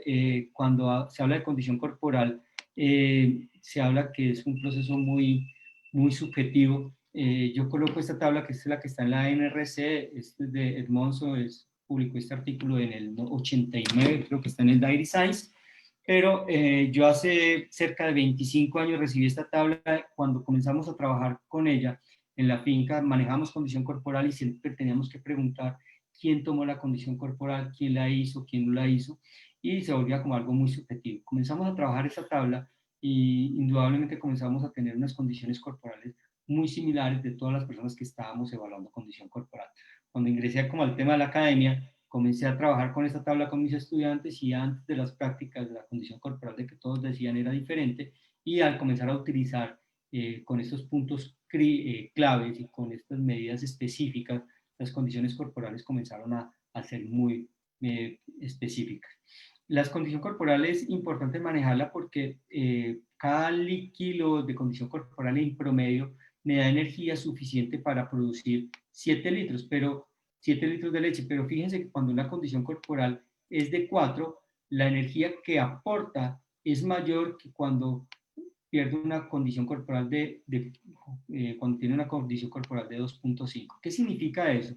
Que yo tengo que tener una adecuada condición corporal para garantizar y para sostener la producción durante el balance energético negativo. Se estima que un animal no debe perder más de 1.2 kilogramos de condición corporal por día. Eso equivale a alrededor de 490 litros de leche durante los primeros días de lactancia. En otras palabras, 1 kilo de condición corporal diario, y si pierdes durante 70 días, está perdiendo 70 kilos de condición corporal. Pero obviamente depende si la condición al momento del parto es de 4, 3, 5, 3, 2, 5. Entonces, tener una buena condición corporal es bien importante. Ahora bien, si yo tengo demasiada condición corporal, voy a tener problemas. Si yo tengo una buena condición corporal, puedo garantizar un buen desempeño reproductivo, porque ahí le va a quedar energía, le va a sobrar energía para la reproducción, y voy a tener un pico elevado porque voy a poder garantizar la energía para la producción de leche. Sin embargo, cuando el balance energético negativo es muy marcado, o cuando las vacas llegan muy gordas al momento del parto, ellas lo que hacen es enviar reservas de grasa, ácidos grasos libres no esterificados, lo manda al hígado. El hígado lo que hace es convertir esto en una lipoproteína para mandar grasa hacia los tejidos, y la vaca pues compensa ese balance energético negativo. Si desplaza demasiada grasa, pues esos ácidos grasos se van a convertir en cuerpos cetónicos, van al centro de la saciedad y el animal no come y entra en un estado de cetosis, que quiere decir que hay tantos ácidos grasos en la sangre que van a ir al centro de la saciedad. La vaca no come, como está en balance energético negativo y no come, desplaza más grasa, y por eso las vacas comienzan a perder de forma dramática la condición corporal. Esto en este trabajo muestra cómo la frecuencia de la cetosis en los primeros días de la lactancia, o el porcentaje de las vacas que entran en cetosis, si ustedes pueden ver, está entre los 20 y los 40 días la mayor presencia de cetosis. Después de los 60 días hay menos vacas con cetosis, y eso se debe pues, precisamente porque la vaca comienza a entrar en un balance energético positivo y se recupera, digamos, de todo este estrés alrededor del parto. Aquí podemos ver el riesgo que trae tener animales supremamente gordos o obesos al momento del parto. Aquí tenemos vacas que tienen condición elevada al momento del parto, y si ustedes ven estos que están en cuadro, las vacas después del parto, las que estaban más gordas, son en últimas las que se convierten en vacas más flacas al momento después del parto. Y eso indudablemente me están diciendo que hay un balance energético negativo marcado, y por eso esas vacas que llegan tan gordas es más difícil de dejarlas preñadas porque están en un balance energético negativo marcado.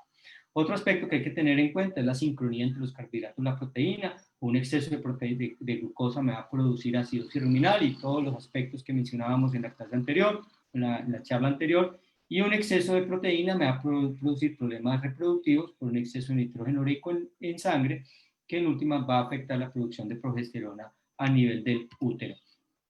Otro aspecto que, digamos, en algunos papers se sugiere el uso de el ácido graso C18-2-trans-10-cis-12, es un ácido graso que produce en el rumen, pero no a través de un acidosis ruminal, sino es el suministro de este ácido graso inactiva la delta 9 saturasa, la vaca no sintetiza grasa en la leche y por lo tanto es más fácil que entre en un balance energético positivo. Entonces algunos papers, digamos, sugieren el suministro de este medicamento, de este componente para minimizar el balance energético negativo y pues eso en la cultura, pues en cultura de los gimnasios y todo eso se utiliza para bajar de peso. Otras estrategias es el uso de grasa bypass para minimizar el balance energético negativo, el uso de selenio para mejorar el desempeño del sistema inmune, como antioxidante facilita la actividad de los glóbulos blancos para defenderse frente a la presencia de mastitis o metritis. El uso de ionóforos afecta, digamos, la flora de los microorganismos del rumen y de una u otra forma mejora el balance energético positivo. El propilenglicol es un componente que es gluconeogénico, entonces en última lo que hace es incrementar los niveles de glucosa en la sangre y esto minimiza los efectos negativos del balance energético negativo, reduce la incidencia del problema de cetosis porque incrementa los niveles de glucosa en la sangre y por lo tanto también mejora el desempeño reproductivo de los animales. Entonces, como conclusiones de la charla de hoy, pues dos objetivos importantes de la vaca de la lactancia temprana son tener picos de producción elevados y una rápida preñez. Otra de las conclusiones es que la producción tiene una prioridad sobre la reproducción y esta a su vez sobre el tejido corporal. Alrededor del parto, la vaca sufre una hipocalcemia, una disminución del consumo voluntario de materia seca, una disminución del desempeño del sistema inmune y entra en balance energético negativo. Algunas estrategias relevantes son reducir el consumo de calcio, fósforo, potasio previo al parto, aumentar el consumo de selenio y magnesio, suministrar concentrado antes del parto y manejar y controlar la condición corporal al momento del parto, que no sea muy elevada, pero que tampoco sea bajita, porque si es muy elevada hay problemas, riesgos de cetosis, y si es muy baja, no va a ser lo suficiente para compensar el balance energético negativo. Y esa es la charla que tenía preparada para hoy. Muchísimas gracias a todo el auditorio por haberme atendido y quedo pendiente si hay alguna inquietud. Doctor Gastón, muchísimas gracias por su excelente presentación. Tiene aquí varias felicitaciones. Nos acompaña también en este momento el doctor Urso Dávila de Querétaro y nuestro decano de la Facultad de Ciencias Pecuarias, el doctor Wilfredo Montoya. Ya tiene, doctor Wilfredo, activado el tema para que pueda acceder al video y al audio. Mientras eso pasa, voy a hacer lectura de algunas de las preguntas que están allí.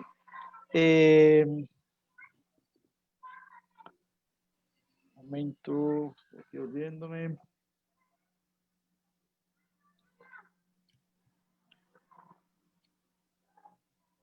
Doctor Gastón. Doctor, ¿cómo está? ¿Qué tal? ¿Cómo está? Bueno, en primera instancia, reconocer su trabajo, su investigación y sobre todo el dominio de la misma. Un excelente, realmente una excelente ponencia. Una duda mía. En cuestión, ustedes han visto, o seguramente ustedes sí lo tendrán, ustedes tienen una raza muy buena en Colombia, que es la normanda. Nosotros aquí no la tenemos. ¿Y se ha hecho algún estudio de comparativo entre la vaca frisona o Holstein y la vaca normanda? Trabajos comparativos no tengo al respecto, pero mi posición con respecto a los problemas o riesgos que puede tener la vaca normando frente a la Holstein, hay dos aspectos importantes. Uno, que la vaca normando para nosotros es de un recurso genético bastante interesante, sobre todo en trópico no alto, sino a trópico muy alto. Nosotros tenemos la producción de trópico alto por encima de 2.000 metros sobre el nivel del mar. Las vacas Holstein se desempeñan muy bien 2.600, 2.700, pero en la medida que va incrementando la altura sobre el nivel del mar, hay dificultades o las vacas comienzan a tener algún tipo de dificultades asociadas a la disponibilidad de oxígeno. Entonces, en ese caso, las vacas normando tienen mayor capacidad que las vacas Holstein para poder compensar, digamos, estos problemas de la disponibilidad de oxígeno a esas alturas. Entonces, es muy frecuente que cuando comenzamos a estar alrededor de los 2.900 metros sobre el nivel del mar, en esas fincas comenzamos a encontrar mucha de las razas normandas. Eso es por un lado. Por otro lado, con respecto a la facilidad que tienen estos animales o a los riesgos que tienen estos animales con respecto a la hipocalcemia o los problemas alrededor del parto o a la cetosis o a las pérdidas dramáticas de condición corporal al momento del parto, como lo mencionaba al principio, específicamente en Bos indicus y particularmente, digamos, esta raza en Bos taurus, son razas que no pierden mucha condición corporal al momento del parto. Entonces, ajustar la dieta después del parto es probable dejar preñadas las vacas mucho más rápido que las vacas Holstein. Y obviamente, pues el nivel de producción de estos animales está por debajo, digamos, de lo que es una vaca Holstein. Entonces, en ese sentido, se utiliza mucho para el doble propósito, precisamente porque su masa corporal y le permiten, digamos, resistir ese tipo de aspectos. Por demás, no tengo así como información específica, ¿no? Pero eso sería como lo que le podría como complementar o decir al respecto. Gracias, muchísimas gracias, doctor Gastón. Bueno, Ok. Nos dice por aquí, doctor Orlando de la Torres de la OS, nos dice, qué buena conferencia. Una pregunta, ¿cuál es la edad para cargar? bien, si estamos hablando del primer servicio, en bovinos es muy importante no tener en cuenta la edad como tal. La edad se tiene en cuenta más como una meta. Entonces la meta sería de 18 meses, pero como meta, no como método de decisión o de toma de decisiones en función del primer servicio. El primer servicio se hace cuando el animal adquiere un 60% del peso vivo. En ese momento, el desarrollo corporal le permite al animal avanzar una primera gestación, llegar a un primer parto y poder sobrellevar ese primer parto, todo ese estrés de la primera lactancia y no tener problemas, digamos, más adelante. Cuando servimos animales de 18 meses y no han adquirido el peso adecuado, pues vamos a tener problemas en ese sentido. De hecho, es probable inseminar animales el primer servicio, tenerlo mucho antes de los 18 meses. De hecho, en algún momento, creo que aquí en el país hubo una época, eso ha pasado, digamos, tal vez uno de moda, pero se estuvo aplicando mucho tratar de buscar primeros servicios alrededor de los 13, 14 meses con una interesante suplementación de alimento durante los primeros meses de vida, lograr que el animal adquiriese un peso del 60% del peso adulto a los 13, 12 meses incluso, y lograrla servir lo más rápido posible. La otra cara de la moneda es que tampoco nos podemos pasar mucho de ese 60%. Entonces, si yo adquiero a los 18 meses el 60% del peso adulto y dejo mucho tiempo y dejo pasar mucho tiempo para poder hacer el primer servicio, también hay una relación negativa sobre la producción y la vida productiva del animal. Entonces, mi recomendación no es hablar como de edad, sino tenerla como una meta, que sería a los 18 meses, y esa meta se logra cuando se adquiere el 60% del peso vivo. Muy bien, doctor Urso, ¿tiene usted algún comentario para seguir leyendo aquí las preguntas? ¿O? Nada, nada. Muy buena la exposición y a mí me gustaría, sí, en un futuro no muy lejano, vamos a dejar primero que pase este bicho que nos tiene atormentados a todo el mundo. Sí me gustaría que lo trabajáramos tanto en México como en Colombia. Sí, sería muy, muy bonito, muy interesante. Me llama a mí mucho la atención la cuestión de el desempeño que tienen ustedes con altos niveles sobre el nivel del mar. Sin embargo, nosotros, como lo habíamos comentado ayer, nosotros estamos, bueno, las cuencas lecheras más importantes en México están entre 1.500 y 1.800 metros sobre el nivel del mar. Sin embargo, ustedes están hasta 1.000 metros más encima de estos valores. Entonces, sería muy bonito, muy interesante que realicemos algo en conjunto y bueno, que sepan que ustedes aquí en México y en Querétaro tienen las puertas abiertas y vamos a esperar que este bicho se calme y se vengan a dar una vuelta por acá. Sí, hay que esperar un poquitico, pero sí, usted sabe que las puertas de ustedes también están aquí en abiertas y, digamos, con las reuniones pasadas creo que hay algún tipo de intenciones para trabajar con usted y creo que también en el área de, de nutrición como tal también se habló la vez pasada de Claro que sí. tratar de mirar algún trabajo en conjunto. La idea es Sí, que sería podamos muy lograr. interesante. Claro que sí, doctor Urso. Yo quiero, pues, porque entiendo que usted tiene que ir ahorita a otro compromiso de patología. Yo no lo vamos a dejar tener tiempo con su hija, pero yo quisiera entonces aquí aprovechar que está el doctor Wilfredo, para que podamos tenerlo con nosotros. Nos gustaría, pues, escucharlo y sobre todo que pueda interactuar aquí con el doctor Urso, que tan querido es por nosotros y especialmente por usted, doctor Wilfredo. Sí, ¿me escuchan? Doctor Perfecto. Wilfredo, un gustazo el escucharlo y el verlo, aunque sea ¡Qué por bueno! el ordenador, pero bueno. Qué bueno, doctor Urso. Sí, de verdad que siempre es un placer interactuar con los compañeros, con los amigos, con los colegas, ustedes desde México que nos acompaña y que ha estado vinculado con nosotros en este evento que está organizando Proyección Social aquí en la universidad y con la colaboración de varias universidades, entre ellas pues la Universidad de Querétaro. Doctor Urso, pues de antemano manifestarle de verdad nuestro afecto a usted, a la universidad, esperando que sí, que pase toda esta situación medio maluca, porque por ahí ya teníamos unas conversaciones a ver si nos podíamos ir para México, pero bueno, toda esta pandemia nos retrasó los buenos propósitos. Bueno, pero ya habrá la oportunidad de estar aquí y aquí se les recibirá con mariachi y con tequila, como debe de ser. Prometido. Yo lo prometo, lo prometo. Qué bien, doctor. Bueno, no, que sea también la oportunidad pues para felicitar al doctor Gastón. Definitivamente se consolida como un gran investigador, un gran profesional, un docente siempre al servicio de la academia. Muchísimas gracias, de verdad, doctor Gastón, por su excelente presentación. Como siempre, nos deja muy bien parados.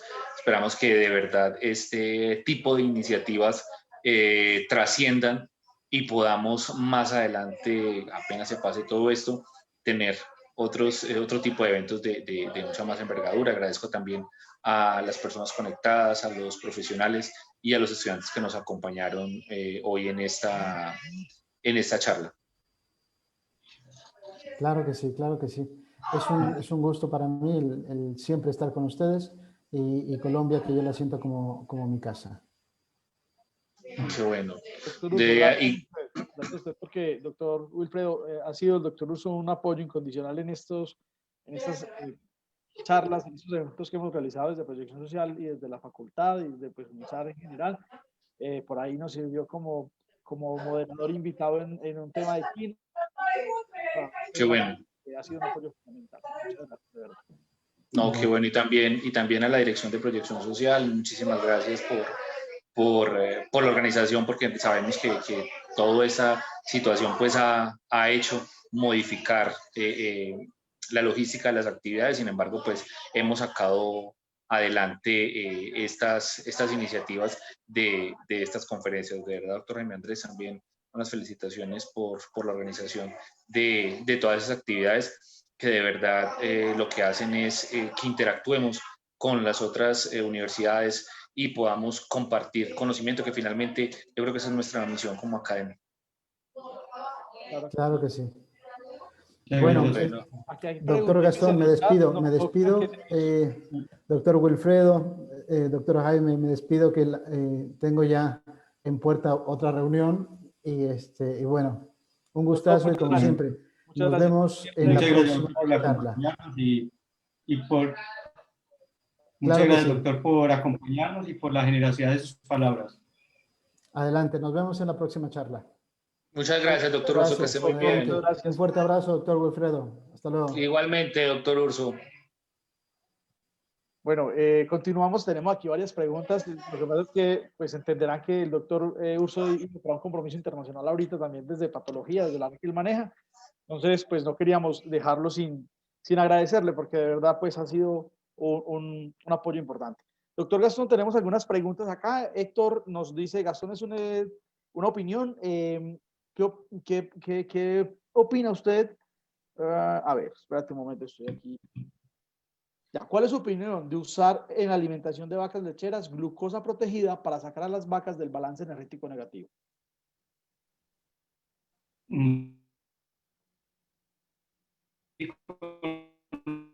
Tengo más experiencia, sin embargo, que en teoría sería lo más eficiente. De hecho, algunos trabajos asociados al suministro, digamos, de parenteral, digamos, demuestran, digamos, el potencial que tiene.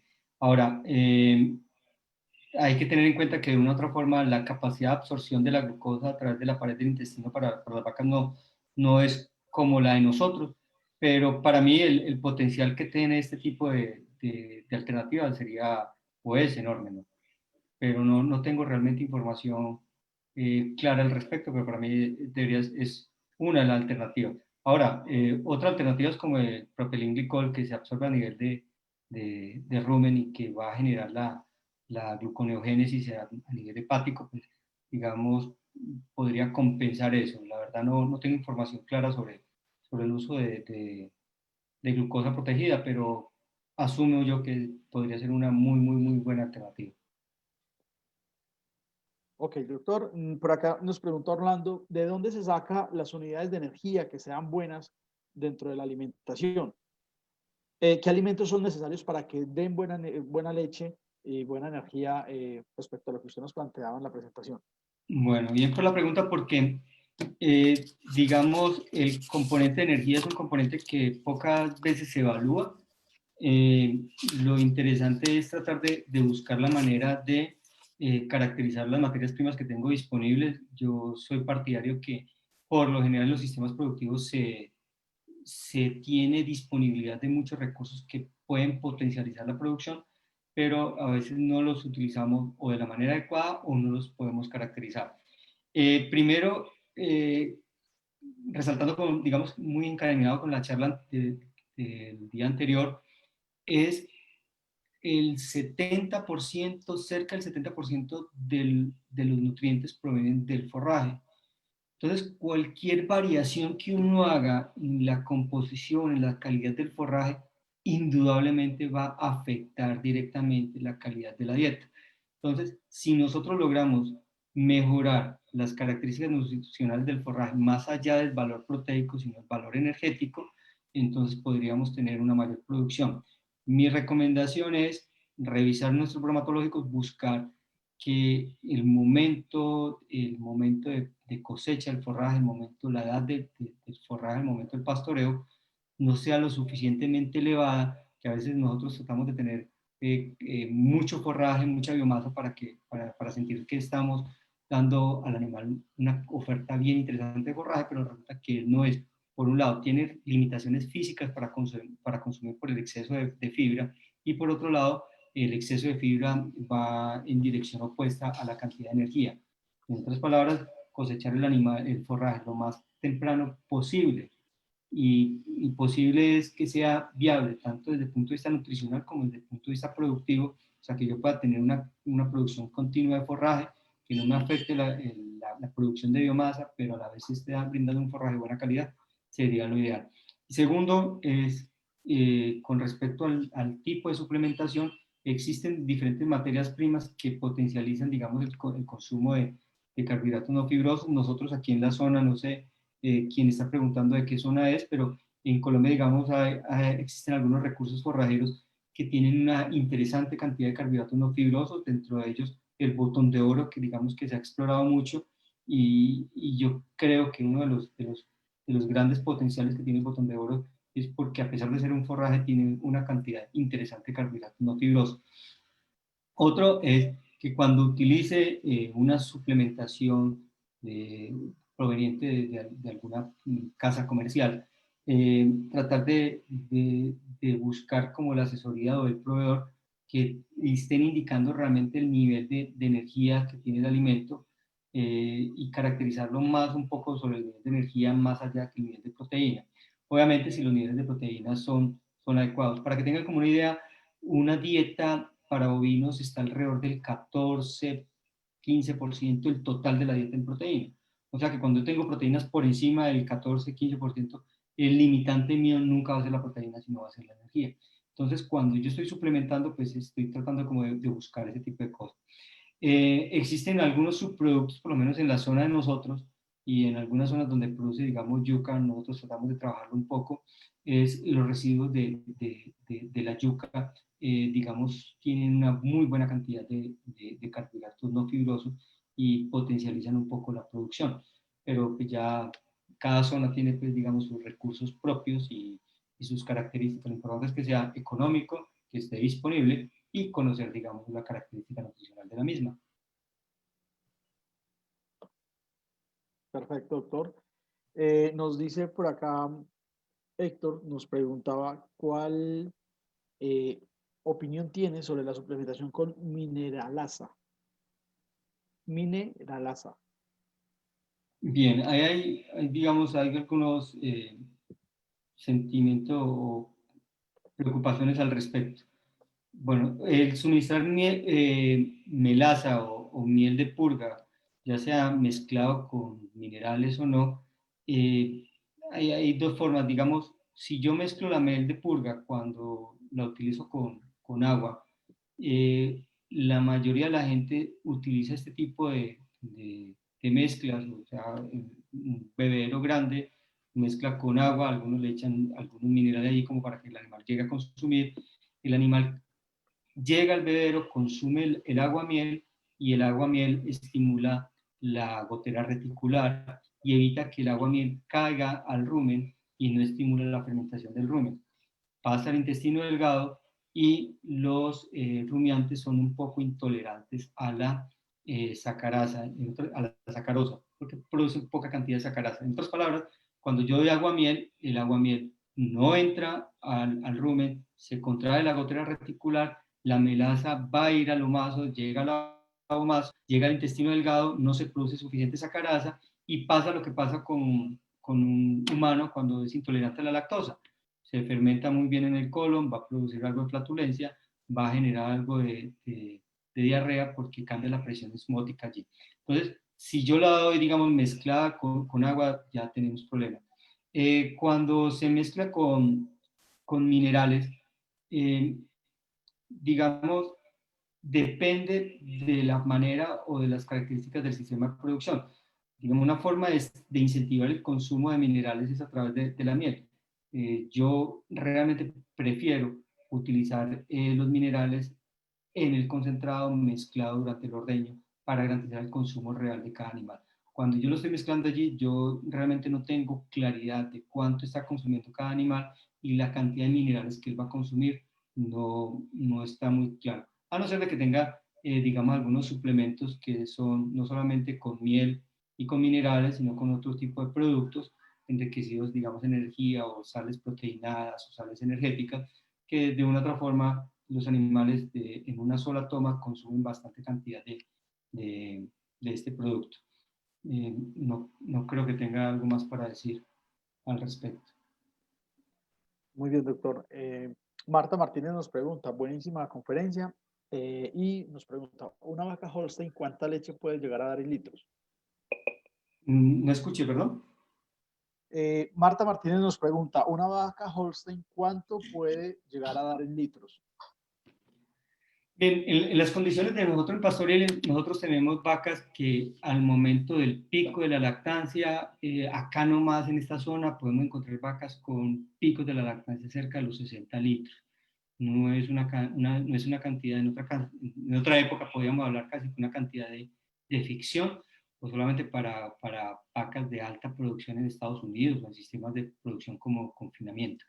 Pero para nosotros ya encontramos en esta zona vacas que pueden estar aplicando los 50 litros, 60 litros, 40 y algo litros, ya es una producción digamos, interesante y normal para una vaca en producción Holstein. En promedio, toda la lactancia para que sea competitivo y para el país, digamos, producciones promedios de 20, 24 litros sería como interesante. Obviamente, pues eso depende mucho del recurso genético que tenga y de la disponibilidad de nutrientes que tengan los animales para poder compensar la producción. Perfecto, doctor. Pues, doctor, tiene usted aquí diferentes saludos y felicitaciones de parte de Héctor, de parte de Jenny Agudelo, de parte de Victoria, bueno, diferentes saludos de parte de Naomi de la Universidad Autónoma de Querétaro. Entonces, no queda más sino agradecerle por su excelente presentación, invitarlos a que nos continúen acompañando en este ciclo de charlas sobre la alimentación de la vaca lechera que usted nos está permitiendo conocer, en donde está entregando parte de su gran trabajo investigativo y del área que sé que lo apasiona. Entonces, no queda sino agradecerle, doctor Gastón Castaño. No sé si el doctor Wilfredo todavía está con nosotros para que demos cierre ya a nuestra presentación, invitándoles a todos, doctor Gastón, a nuestra próxima conferencia el próximo martes, 5 de la tarde hora en Colombia, 4 de la tarde en México. Si me permite, doctor, no sé si la tenga para proyectarla o puedo proyectar yo, si me permite la pantalla, puedo proyectar la conferencia de la próxima semana para recordarles el tema, para recordarles que seguimos en nuestro ciclo de charlas virtuales en ganadería, alimentación de la vaca lechera, y pues nos quedan dos conferencias bien importantes que corresponderán a el martes